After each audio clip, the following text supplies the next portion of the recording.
Bonsoir à Alain et bonsoir à toute l'équipe. Manuel du 92. Penses-tu que le salut viendra de Donald Trump et de ce qu'il est en train de faire sur les réseaux pédocriminels, etc., etc. Oui, je me suis déjà exprimé à ce sujet, mais je veux bien m'exprimer encore.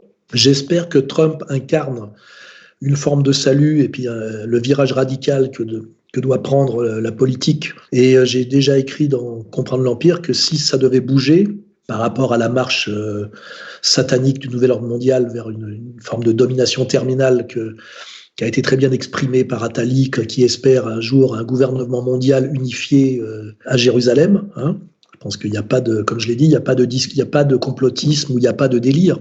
Tout le monde est d'accord sur ce qui se passe en ce moment. Il y a ceux qui s'en réjouissent et ceux qui le déplorent. C'est tout. Voilà. Il n'y a pas d'ambiguïté sur une domination et sur quels sont ses fondements et vers où ça va, etc. Faut pas se mentir. Donc j'espère que Trump, effectivement, qui est un patriote, qui est un anti-impérialiste américain, ce qui est intéressant, qui effectivement associe, comme je le fais depuis des années, domination oligarchique et pédocriminalité, ce qui n'est pas du tout délirant.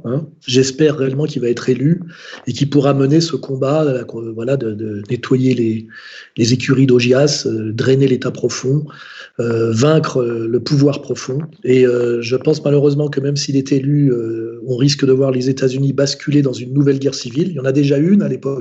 Et d'ailleurs, il y a un intellectuel américain qui vient d'être traduit en français, là, qui s'appelle Michael Jones, je crois, qui réfléchit là-dessus et qui s'exprime très bien sur ces questions. Donc je vous incite à vous intéresser, parce que je crois qu'il est en France en ce moment, aux travaux de Michael Jones sur la tyrannie de la minorité, sur l'opposition catholicisme-protestantisme ou judéo-protestantisme, sur le rôle manifeste que peut jouer la pensée française, l'esprit français incarné selon lui par le néo-thomisme sur le combat mondial qui se joue en ce moment, etc., etc.